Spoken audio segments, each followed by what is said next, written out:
નમસ્કાર મિત્રો, આપનું સ્વાગત છે માધ્યમમાં. અને વાત કરીએ આપણે કોંગ્રેસની અને ઇન્ડિયા ગઠબંધનની.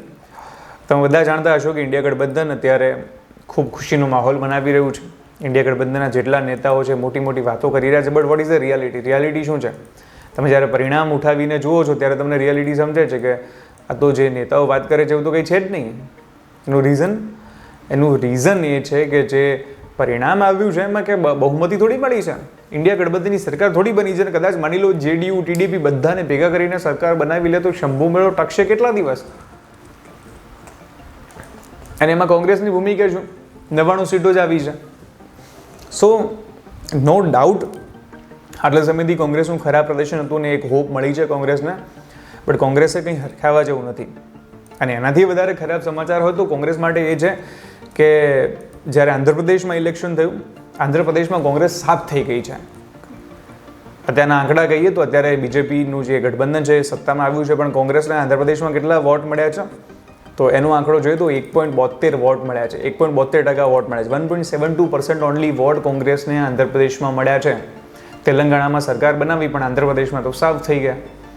એમના ઉમેદવારોને 500-700 વોટો મળ્યા છે, બોલો, વિધાનસભાની અંદર. બીજી બાજુ ઓડિશાની અંદર એક સમય હતો જ્યારે કન્ટિન્યુઅસલી ઓડિશાની અંદર જે એમની સરકાર રહી હતી. ઓડિશાની અંદર જો આપણે વાત કરીએ તો કન્ટિન્યુઅસલી એક ટાઈમ હતો જ્યારે કન્ટિન્યુઅસલી ઓડિશાની અંદર કોંગ્રેસની સરકાર રહી. પણ પછી શું થયું? પછી હરિઓમ 2000માં 26 સીટો કોંગ્રેસ જીત્યું હતું. એની પહેલાં પણ વાત કરીએ તો શરૂઆતમાં કોંગ્રેસની સરકાર રહી હતી. કોંગ્રેસ ત્યાંથી સાવ ખાલી થઈ ગયું છે. કોંગ્રેસને 14 સીટો મળી છે. બીજેપીએ ગવર્મેન્ટ બનાવી દીધી બીજેડીને હરાવીને. તો ત્યાં તો હવે બીજેપીને બીજેડી થઈ ગયું, હવે તો કોંગ્રેસ ગાયબ થઈ ગયું છે. આંધ્રપ્રદેશમાં તો સફાયો બોલાઈ ગયો છે. 500-700 આવા વોટ મળ્યા છે એમના ઉમેદવારોને. તો હકીકતમાં કોંગ્રેસે આ બધી વસ્તુઓ પર ધ્યાન આપવું જોઈએ કે રાષ્ટ્રીય પાર્ટીના 2 રાજ્યોમાંથી સફાયો થઈ જાય છે. ભાજપ ભલે ગમે તે જગ્યાએ હાર્યો છે, પણ ભાજપનો સફાયો અમુક રાજ્યોને છોડતા ક્યાંય નથી થયો. અને એ પણ એવા રાજ્યો જ્યાં એણે હજુ તો પ્રવેશ કરવાનો બાકી છે. તમે ક્યાંય એવું જોયું છે કે મધ્યપ્રદેશમાં ભાજપનો સફાયો થઈ ગયો છે, એ સ્ટ્રોંગ હતું? જે જગ્યાએ સ્ટ્રોંગ હતું ભાજપ, ત્યાં ભાજપનો સફાયો થયો હોય એવું બન્યું જ નથી. પણ અહીંયા તો એવું થઈ રહ્યું છે. જે ઓડિશાની વાત કરીએ, આંધ્રપ્રદેશની વાત કરીએ, ત્યાં તો કોંગ્રેસની સરકાર હતી. હજુ હમણાં જ હતી આંધ્રપ્રદેશમાં તો સરકાર કોંગ્રેસની 14 પહેલા. એવા રાજ્યોમાં તમને 1% વોટ મળી રહ્યો છે, 1-1.5% જેટલો વોટ મળી રહ્યો છે. તો કોંગ્રેસ માટે ચિંતાનો વિષય છે. સાથે રાહુલ ગાંધી પણ ચિંતાનો વિષય છે. રાહુલ ગાંધીને ઘણા બધા લોકો એક મોટા લીડર તરીકે પ્રોજેક્ટ કરી રહ્યા છે, પણ રાહુલ ગાંધીએ કેટલો ગ્રોથ અપાવે એના માટેનો એક આંકડો હું તમને આપું. રાહુલ ગાંધીના ગ્રોથની વાત કરીએ તો રાહુલ ગાંધી 2014ની અંદર વાત કરીએ તો 44 બેઠકો આવી.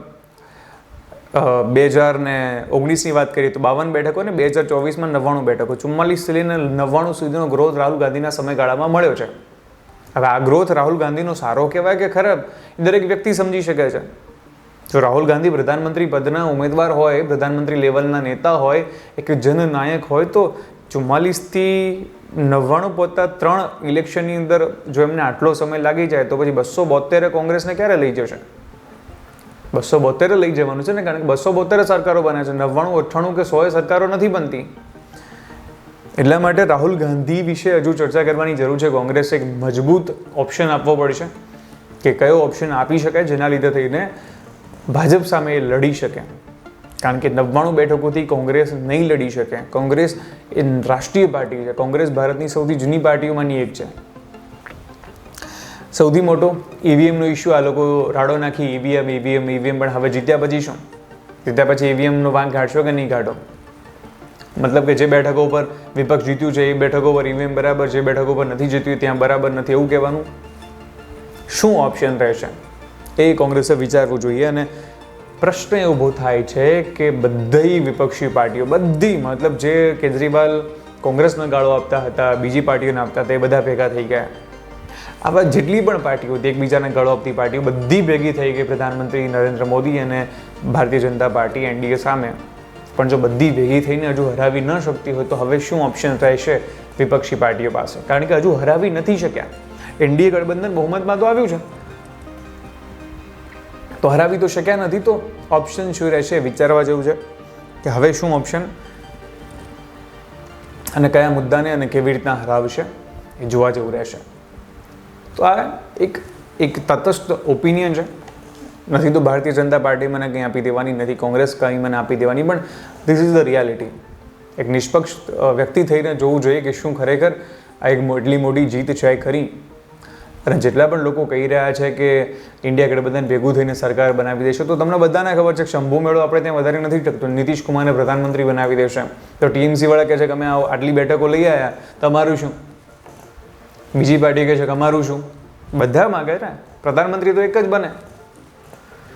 તો પરિણામે આ જે માહોલ છે, જીતનો માહોલ, ભલે ભાજપ હાર્યું છે, પણ ભાજપની હાર જે છે ને એ હજુ જીતમાં જ છે. મતલબ એ પ્રોફિટ છે, એમને તો પ્રોફિટમાં લોસ થયો છે. જ્યારે પેલું ખાતું તો એમનું તો હજુ માઇનસ જ ચાલી રહ્યું છે, ઋણમાં જ ખાતું ચાલી રહ્યું છે. ભાજપનો તો લોસ જે થયો છે પ્રોફિટમાં લોસ છે. માટે જોવા જેવું રહેશે કે હવે આમાં શું થાય છે. આશા રાખું છું કે આપ સૌને આજનો વિડીયો ગમ્યો હશે. વિડીયો ગમ્યો હોય તો કમેન્ટ કરવાનું ભૂલતા નહીં. ધન્યવાદ.